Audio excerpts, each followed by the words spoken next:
제가 온전한 사랑이라고 하는 제목으로 고린도전서 13장 8절에서 12절 말씀을 통해 함께 은혜를 나누려고 합니다.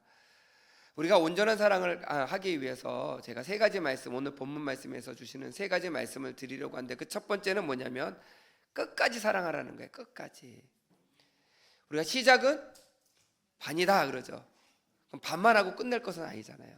시작을 하셨으면 끝을 보셔야 되는 거예요. 그래서 신앙을 시작하는 것도 중요하지만 끝까지 신앙을 지키는 것도 중요한데, 사랑도 마찬가지야. 사랑을 하는 것도 중요한데 그 사랑을 끝까지 사랑하면서 가는 것은 훨씬 더 중요하다라고 하는 겁니다. 우리는 완벽한 사랑을 꿈꾸지만 사실은 완벽한 사랑을 이루기 위해서는 굉장한 어려움이 많이 있습니다. 오늘 우리 9절 말씀 우리 함께 봉독하겠습니다. 9절 말씀 시작. 예. 오늘 부분적으로 알고 부분적으로 예언하니, 그런데 이 말씀을 사랑에 적용하면 우리가 사랑을 부분적으로 사랑하고 알고 부분적으로 사랑하니, 이게 우리들의 보편적인 사랑이에요. 그런데 그 부분적인 사랑을 가지고도 끝까지 사랑할 수 있는 그런 성도가 되셔야 돼요. 저는 이 말씀을 묵상하고 설교를 준비하면서 그런 생각을 해봤습니다. 제가 목회를 하면서 설교를 준비할 때마다 늘 제 마음 가운데 생기는 물음표이기도 해요. 그게 뭐냐면, 우리 성도님들은 목회자가 앞에서 설교를 하고 그 말씀대로 사는 것이 제일 좋죠. 별로 안 좋으신가요? 만약에 제가 설교를 진짜 멋있게 하는데 제 삶은 그렇지 않아요. 그럼 우리 성도님들이 그 설교로의 은혜가 되시겠어요? 아니, 목사님도 뭐 설교는 저렇게 하고 삶을 왜 저래? 이러잖아요. 근데 어쩔 때는 기도하면서 설교 본문을 정하고 말씀을 준비할 때 하나님께서 강력하게 주시는 말씀이 있어요. 그런데 그 말씀을 가만히 묵상하다 보니까 저도 그 삶을 못 살고 있어요. 그럼 설교를 해야 될까요? 말아야 될까요? 아까는 일치되면 별로 은혜가 안 된다며요. 그럴 때마다 늘 딜레마에 빠지는 거예요. 이걸 전해야 되나? 하나님께서 전하러 가 하셨으니까 전합니다. 준비를 합니다. 찔려요. 왜? 저도 그 삶을 살고 있지 못하기 때문에. 마음의 양심의 가책도 있습니다. 그런데 제가 어느 날 생각이 바뀌어진 부분이 무엇이냐면, 부족하지만 이것을 하나님께서 전하라고 하는 거구나. 나는 완벽한 인간이 아닌데, 목회자가.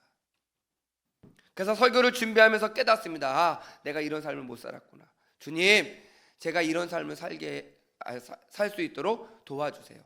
기도하면서 설교를 준비합니다. 설교를 하면서도 뭐라고 이야기하냐? 우리 성도님들에게 설교합니다. 하나님의 말씀이기 때문에 설교하는 거예요. 제가 지킬 수 있느냐 없느냐를 가지고 설교하는 게 아니에요. 그러면서 제 스스로도 그 말씀을, 설교하는 말씀을 제 스스로 들으면서 어떻게 합니까? 하나님, 저도 그런 삶을 살게 해주세요. 설교하지만 저도 듣는 거예요. 그리고 나서 설교가 끝난 다음에는 그런 삶을 살려고 노력하고 애쓰는 모습이 있으면 되는 거예요. 부족하지만, 우리의 사랑이 완벽하지 않지만, 우리의 신앙이 완벽하지 않지만, 이 세상에서 완벽한 사람은 아무도 없지만 그 부족한 것을 인정하고, 하나님, 그러나 주님께서 주신 은혜를 가지고 저 끝까지 신앙생활하기를 원합니다라고 그 삶을 살아가면 하나님께서 놀라운 은혜를 내려주실 줄 믿습니다. 제가 지난 주간 한 주간 캄보디아를 다녀왔습니다. 사진을 좀 보여주셨으면 좋겠어요. 다녀왔는데요, 그곳에서 집회를 했습니다. 저희 교회 절반 되는 정도 크기의 교회이고요. 저 교회는 캄보디아의 바탐방이라고 하는 있는 교회의 모습이고요. 보기 참 좋죠. 네, 저렇게 된 교회는 캄보디아 130개 교회들 중에 1개 내지 2개 있는 교회예요. 그래서 저기 교회에서 모여서 할 수 있는 거예요. 전국에 있는 감리교 현지인 목사님들, 그다음에 신학생들, 그다음에 교회는 있지만 목사님들이 없어서 평신도 지도자들이 있어요.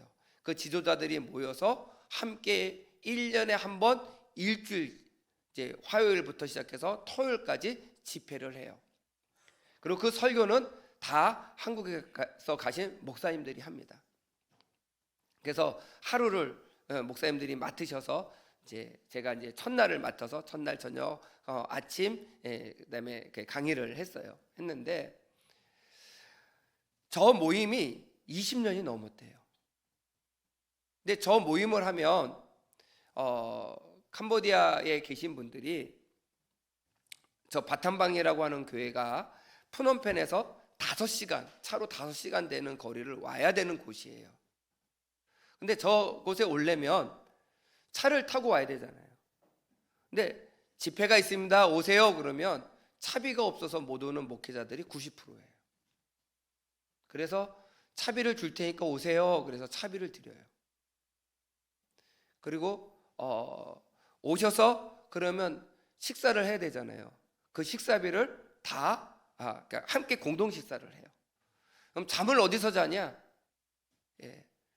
그 잠을 조금 주무시라고 잠잘 수 있는 비용도 조금 드려요. 그러면 하루에 10,000원짜리 방을 얻으셔서 6명에서 8명이 들어가서 주무세요. 또 그것도 아끼시려고, 그거 아껴서 갖고 가셔가지고 교회에 사역하는 데 쓰시려고 아끼시는 분들은요, 이 교회 본당에 들어와서 주무시거나 아니면 교회 마당에 그냥 깔고 주무시는 거예요. 근데 이렇게 한번 모든 캄보디아 안에 있는 감리교회 목사님들이 모이는 이 집회가 우리나라 돈으로 한 1,400만 원 정도 들어요. 10,000불 정도 드는데 이번에 조금 더 많이 들어서 14,000불 정도 들었다고 그러더라고요. 참 감사한 것은 이번에는 하늘님교회라고 하는 교회가 전액을 다 댔어요.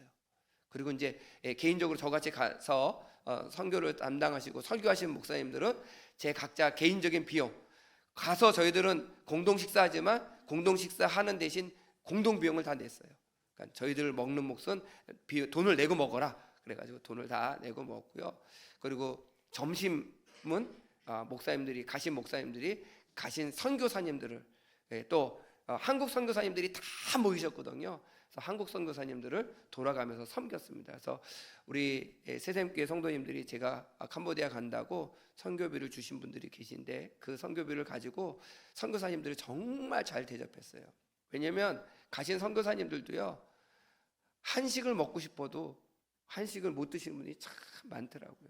그래서 그런 부분에 있어서 잘 섬기고 왔는데, 저렇게 전국에서 모이는 이 집회를 20년 넘게 기도하고 준비하신 분이 선교사님 한 분이 계시더라고요. 캄보디아의 첫 번째 감리교 선교사, 32년 되셨다고 하더라고요. 그 선교사님이 처음 갔을 때는요, 이걸 꿈 못 꿨는데 선교를 하다가 모든 감리교 현지 목사님들이 왔을 때 한국교회 목사님들이 오셔서 뜨겁게 말씀 전해주시면 좋겠다라고 하는 비전을 가지고 20년 넘게 한 거예요. 그러니까 이분은 한국에 오면요, 교회 가서 도와달라고, 이거를 해야 되는데 비용이 드니까 후원해달라고, 와서 설교해달라고, 그렇게 이제 부탁을 하면서 매년 1년 채워가지고요 20년 넘게 채우셔서 그 일을 하고 계시는 거예요. 그래서 저보러도 우리 새샘교회가 좀 한번 해달라고 그래서 제가 할 거라고 얘기는 했습니다. 언젠가는 할 겁니다.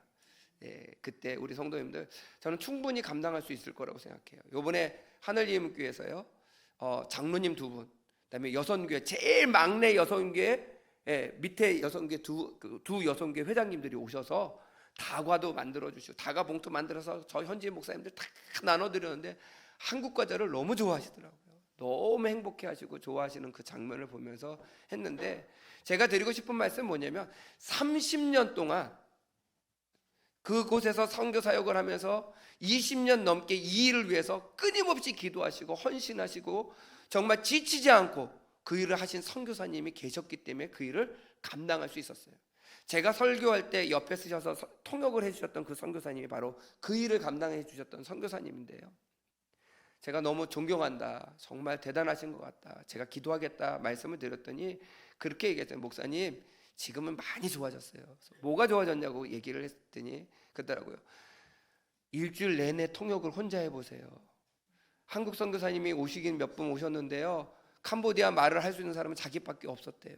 그래서 새벽도 통역하고 아침도 통역하고 저녁도 통역하고, 또 캄보디아 말과 한국말을 동시에 할 수 있는 분이 이분이 한 분이니까 찬양 인도도 이분이 하시고 기도회 인도도 이분이 하시고 나중에는 한 목요일쯤 되면 목이 잠기셔서 아예 소리가 나오질 않아서 통역도 못하고 참 그랬던 적도 있었는데, 지금은 캄보디아 언어를 잘 하시고 동시 통역을 하실 수 있는 선교사님들이 몇 분 생기셔서 이 선교사님은 주로 저녁에 통역을 하시고, 나머지 선교사님들은 또 새벽하고 아침 강의를 이렇게 통역을 해주시면서 그러고, 요즘은 또 캄보디아 목회자들이 얼마나 뜨겁게 성장했는지 찬양 인도는 다 캄보디아 목회자들이에요.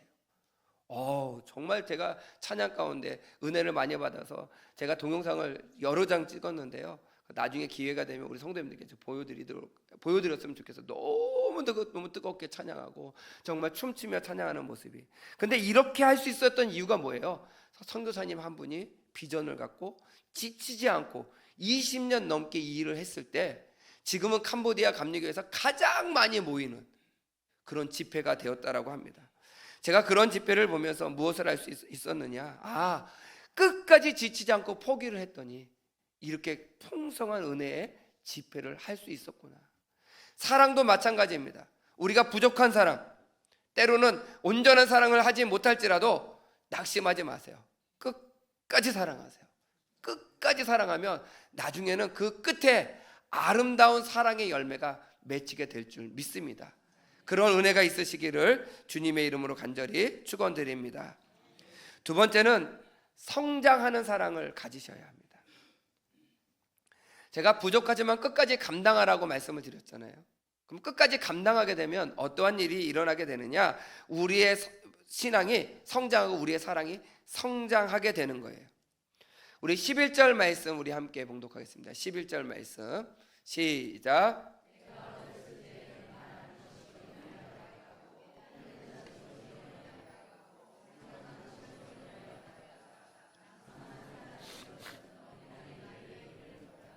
아멘. 우리가 처음에 사랑을 하게 되면요, 어린아이 같은 사랑을 해요. 자기 중심의 사랑을 해요. 그런데 성장하게 되면 타인 중심의 사랑을 하게 되는 거예요. 성장하는 거예요. 성숙한 거예요. 어린아이가요, 태어났습니다. 처음에는 꼼짝 누워서 아무것도 하지 못하다가 어느 날 엎어요. 얼마나 신기해요. 아이가 처음 엎을 때 그 신기함은 참 대단한 것 같아요. 그러다가 어떻게 해요? 기기 시작합니다. 그때부터 이제 힘들어지기 시작하는 거예요. 어디로 길 줄 모르니까. 그러다가 어느 날 앉기 시작해요. 또 앉으면 또 그렇게 신기해요. 그러다가 그 아이가 일어나기 시작합니다. 일어났다가 어떻게 해요? 쿵 하고 주저앉고, 또 일어났다가 쿵 하고 주저앉고, 수십 번 수백 번을 해야 그 아이가 어느 날 일어나는 거예요. 일어나다가 어떻게 해요? 아장아장 걷기 시작해요. 근데 제가 보니까 아장아장 걷기까지가 힘들지, 아장아장 걷기 시작하면 그 다음부터 금방 뛰더라고요. 금방 뛰더라고요. 우리가 아이의 모습을 보면 그걸 금방 보게 되는데 우리의 신앙도 마찬가지라는 거예요. 우리의 부족한 사랑이 때로는 실패할 수 있고, 그리고 우리의 사랑이 부족한 모습을 보일 수도 있고, 넘어질 수도 있고, 쓰러질 수도 있고, 포기하고 싶은 마음이 들 때도 있어요. 제자리에 주저앉을 때도 있어요. 그러나 절대로 포기하지 마세요. 끝까지 일어나세요. 그리고 성숙한 신앙을 보이시기를 간절히 부탁을 드립니다. 조지 맥도웰이라고 하는 분이 기독교 교양이라고 하는, 기독교인들은 이런 교양을 좀 가지고 있었으면 좋겠다, 여러 목사님이 쓰신 책을 모아놓은 책인데요, 거기에 성숙한 사랑은 7가지 특징이 있다 그렇게 해서 쓰셨어요. 7가지를 다 설명드리면 좋겠지만 3가지만 간단하게 설명을 드리도록 하겠습니다.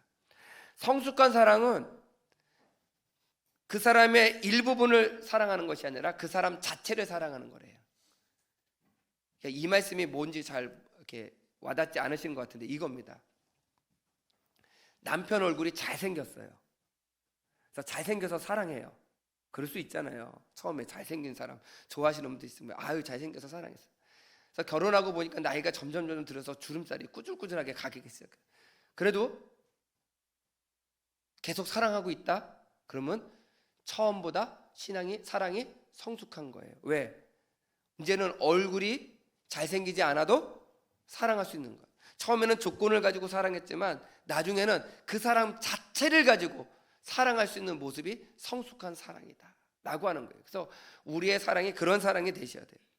두 번째는 성숙한 사랑은 헌신과 책임감을 가진다는 거예요. 헌신과 책임감. 바로 어떤 거냐면 우리가 어떤 관계를 맺었을 때 우리가 부부의 결혼을 해서 부부로 오랫동안 살다 보면 장점이 잘 보여요? 단점이 잘 보여요? 단점이 잘 보이죠. 단점이. 아유, 저 사람 나랑 이게 달라서 저게 왜 저렇게 할까? 그런데 단점 때문에 다투고 어려운 일들이 많이 생깁니다. 그런데 우리 성도님들 생각해 보세요. 서로 다르다라고 하는 것, 그것이 단점이 될 수 있지만 어느 날 장점이 되는 거예요. 그래서 그 사람 자체를 사랑하게 되고 단점까지도 사랑할 수 있는, 그리고 단점이 있더라도 사랑할 수 있는 마음을 갖는 것이 성숙한 사랑이다.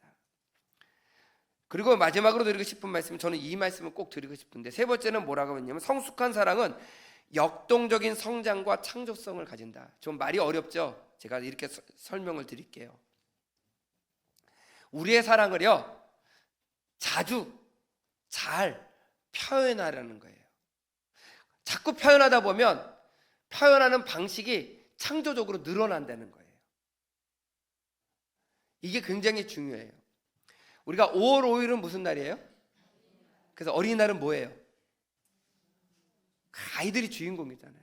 그래서 아이들에게 아유 내가 너를 사랑한다, 그리고 선물도 사주고 막 그래요. 아이들은 무슨 날만 기다려요? 어린이날만. 그날은 대우받으니까. 그러면 어버이들은 어느 날만 기다려요? 5월 8일만 기다리는 거야. 그날은 어버이날이니까. 사실은 이 날짜가 이렇게 주어진 건 전 감사하다고 생각해요. 왜냐하면 사랑을 표현할 수 있잖아요. 그래서 어버이에게 사랑을 표현하고 날짜를 정해서. 그럼 5월 15일은 스승의 날.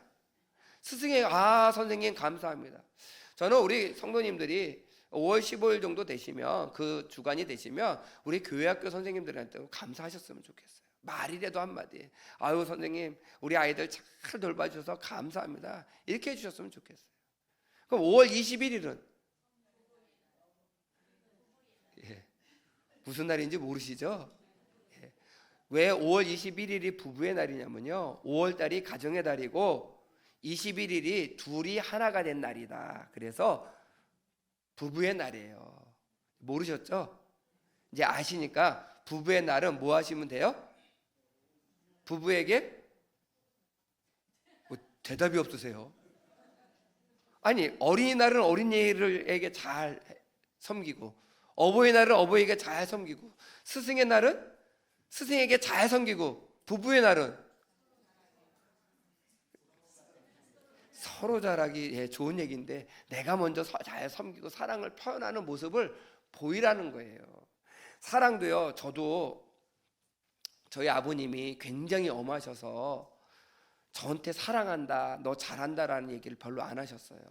저희 아버님은 저를 굉장히 강한 남자로 자라기를 원하셨는데 저는 좀 그러지를 못했어요.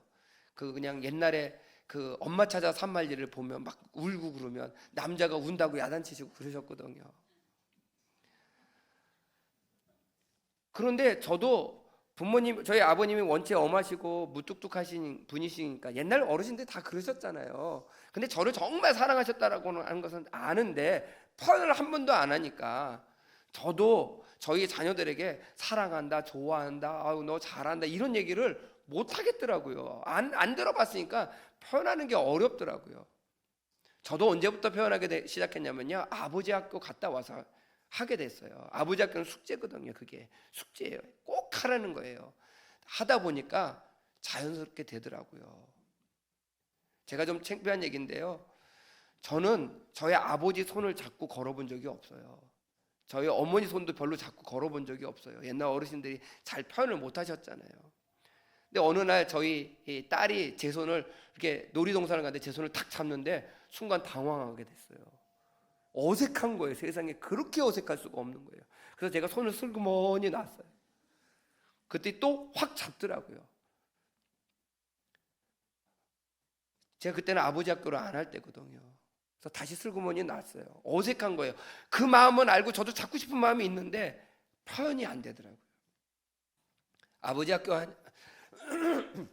학교를 하고 나니까요, 거기서 그런 거를 가르쳐 주더라고요. 안고 축복기도 하는 거, 손 잡는 거, 사랑한다라고 고백하는 거 하다 보니까 손을 자연스럽게 잡고요. 요즘은 저희 딸하고요 손 잡고 잘 다녀요. 사랑도요 자꾸 표현해 보셔야 되는 거예요. 우리가 이번 부부의 날 우리 성도님들 이제 며칠 안 남았잖아요. 그날 서로 사랑을 표현하고 고맙다, 감사하다 이렇게 표현하는 그 사랑 가운데 성숙한 사랑이 될 줄 믿습니다. 그런 은혜가 있으시기를 간절히 축원드립니다. 마지막으로는 온전한 사랑을 기대하셔야 돼요. 제가 우리 성도님들께 여쭤볼게요. 세상에 온전한 사랑이 있을까요? 없을까요? 있어요는 뭐예요? 없어요도 아니고 있어요도 아니고. 있어요, 없어요? 네. 그럼 제가 이렇게 말씀을 드려볼게요. 보통 우리가 생각하기 쉽게 없을 것 같잖아요. 없다라고 생각하면 세상에 믿을 사랑이 있을까요? 없다며요. 못 믿는 거예요. 근데 우리가 사랑하면서 믿으면서 사랑해야 되지 않을까요? 우리가 없다라고 생각하면요, 우리가 사랑하지만, 사랑을 받지만 우리는 저 사람이 나를 언제 배반할까 두려움에 빠져 살 수밖에 없어요. 사랑은요, 온전한 사랑은 있습니다. 우리 12절 말씀, 우리 본문 말씀 12절 말씀 우리 함께 봉독하겠습니다. 시작.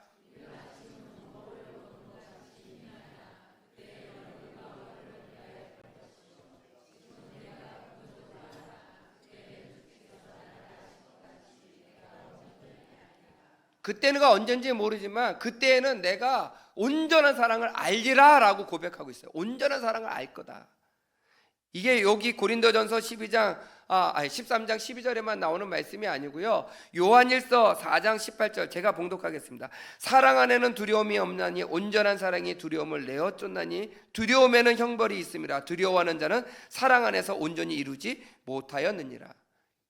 이 말씀을 다르게 표현하면요, 두려움이 없는 사랑은 온전한 사랑이라는 거예요. 저 사람이 나를 배신할 거야, 저 사람이 나를 미워할 거야 라고 하는 마음이 없이 온전히 나는 저 사람을 사랑해, 저 사람도 나를 사랑할 거야 라고 하는 두려움 없는 사랑을 갖고 있으면 우리는 온전한 사랑으로 결국은 간다라고 하는 거예요. 인도 설화 중에 이런 이야기가 있습니다. 한 쥐가 있는데 마술사가 이렇게 보니까 고양이 앞에 딱 있는 거예요. 얼마나 이 쥐가 바들바들 떠는지, 이제 나 죽었구나 그렇게 생겼어요. 그래서 이 마술사가 마술을 부려서 이 쥐를 고양이로 탁 만들어줬어요. 그럼 떨 필요가 있어요, 없어요? 없는 거예요. 근데 조금 있다 이 고양이가 벌벌, 쥐가 바뀐 이 고양이가 벌벌벌 떠는 거예요. 왜 떠나 봤더니 개 앞에 있는 거예요. 개 앞에. 그래서 무서워서 달달달달 떠는 거예요. 아유, 고양이로 바꿔줬는데 또 떠네. 그래서 개로 바꿔줬어요. 그때 얘가 며칠은 이게 당당하게 다니다가 또 조금 있다가 벌벌벌 떠는 거예요. 왜 떠나 봤더니 호랑이 앞에 딱 서 있는 거예요. 벌벌벌 떠는 거예요.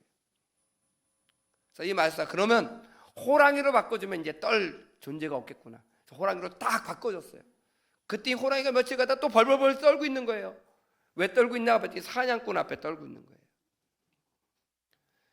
그 떨고 있는 모습을 보고 마술사가 생각합니다. 내가 너를 불쌍히 여겨서 호랑이까지 바꿔줬는데 너 떠는 모습을 보니까 쥐로 떠르나 호랑이로 떠르나 똑같구나. 다시 쥐로 돌아가라. 그래서 쥐로 되돌렸다라고 하는 인도 설화가 있어요. 저는 이 설화를 어느 책에서 읽으면서 큰 깨달음이 하나 있었어요. 뭐냐면 우리가 똑같다는 거예요. 세상을 살면서 사랑한다라고 하면서 이 사랑이 언제 바뀔까 봐, 언제 변할까 봐 세상을 살면서 두려움 가운데 벌벌 떨면서 사는 거예요. 하나님께서 때로는 고양이도 만들어 주시고 개로도 만들어 주시고 호랑이로도 만들어 주셨는데 여전히 우리는 떨고 사는 거예요. 근데 이 쥐가 내 옆에, 내가 두려움을 떨 때마다 나를 언제든지 지켜줄 마술사가 내 옆에 있어라고 믿고 있었으면 떨었을까요? 안 떨었을 거예요. 두려움이 없었을 거예요. 제가 그 이야기를 읽으면서 성경 말씀과 연관이 됐어요. 맞구나. 나도 쥐와 똑같은 존재구나. 내 옆에 언제든지 내가 두려움에 벌벌벌 떨만한 일이 있을 때 나를 든든히 지켜주고 나를 언제든지 변화시켜줄 수 있는 하나님이 내 옆에 계신데 내가 두려움에 떨 이유가 있을까? 내가 고양이 앞에 벌벌 떨고 있으면 나를 고양이로 바꿔주실 하나님이 내 곁에 있는데, 내가 죄인된 자녀였는데 하나님께서 나에게 온전한 사랑을 보여주신 그 사랑을 주셨는데 내가 두려움에 떨 필요가 있을까? 내가 믿을 것은 고양이이기 때문에, 개이기 때문에, 호랑이이기 때문이가 아니라 내 옆에 나를 언제든지 바꿔주고 지켜줄 하나님이 계시다라고 하는 믿음이 있으면 우리는 두려움에 떨지 않는 사랑을 할 수 있다. 그럼 두려움에 떨지 않는 사랑은 바로 뭐예요? 온전한 사랑이다. 그 온전한 사랑이 그래서 우리 성도님들이 있다라고 믿으셔야 돼요. 왜? 하나님이 보여주셨기 때문에, 성경이 말씀하고 있기 때문에. 그래서 우리가 그 온전한 사랑을 이기려고 애쓰고 수고하는 모습이 있어야 합니다. 제가 마지막으로 이번 캄보디아에 갔다 온 이야기를 하고 설교 말씀을 마치려고 합니다. 제가 개척교회를 하면서 쌀이 떨어진 적이 한 번 있었어요. 그 말씀을 우리 성도님들에게도 한번 드린 적이 있습니다. 이번에 저녁 집회를 하면서 그 말씀을 드렸어요. 그랬더니 그 다음날 한국 선교사님들과 같이 식사를 하면서, 식사 대접을 하면서 한 선교사님이 그렇게 이야기하더라고요. 목사님, 쌀 떨어진 이야기가 제일 은혜가 됐어요, 그러더라고요. 그래서 아니, 쌀 떨어진 이야기가 왜 은혜가 됐나 그랬더니 현지 목사님 한 분이 제 쌀 떨어진 이야기를 듣고 너무 은혜가 됐다고 하면서 말씀을 해주셨다는 거예요. 한국 선교사님이 자기 아버님이 돌아가시고 어머님이 혼자 계시니까 캄보디아 선교사로 계신 자기 집으로 오시라고, 그래서 3개월 동안 어머님을 모셨대요. 혼자 계시면 외로우실 것 같아서. 그랬더니 어머님이 자기 아들이 선교사로서 이렇게 사역하는 걸 보더니 내가 좀 도와주고 싶다. 그래서 뭔지 모르지만 필요하면 이렇게 몇몇 교회에 선교 물품을 지원하고 싶다. 그랬더니 뭘 했으면 좋겠니? 그랬더니 그럼 쌀하고 그 세제를, 그다음에 생필품들을 좀 사가지고 몇 교회에 나눠줬으면 좋겠어요 라고 얘기를 했더니 어머님이 그 돈을 주셔서 그 돈을 가지고 쌀과 이제 생필품을 사시고 몇 교회 이렇게 돌아다녔다는 거예요. 근데 한 교회를 갔는데 그 쌀과 이제 생필품을 나눠줬는데 그 목사님이 그걸 받으시면서 너무 감사해하고 너무 좋아하시더라는 거예요. 그러시면서 그 목사님이 간증할 게 있다고 하시면서 얘기를 하시더라는 거예요. 선교사님, 제가 오늘 이틀째 금식 기도하고 있었어요, 그러더라는 거예요. 그건 무슨 소리인지 못 알아들으니까 쌀이 떨어진 지 이틀 됐다는 거예요. 쌀이 없어서. 그래서 얼마나 그럼 주위 분들에게 좀 부탁을 하죠. 그랬더니 아니, 같이 어려운데 그 쌀을 갖고 오면 그 교회 목사님도 어려울 거 아닙니까?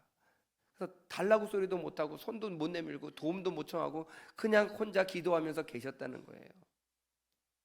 근데 아침에 기도를 하는데 그냥 갑자기 하나님 쌀 주세요, 만나와 같은 은혜를 내려주시기를 원합니다라고 기도를 했는데 마음이 편해지셨다는 거예요. 근데 선교사님 오셔가지고요, 쌀을 잔뜩 사주고 생필품도 잔뜩 주시고 와서 선교사님을 통해서 하나님이 응답하셨구나.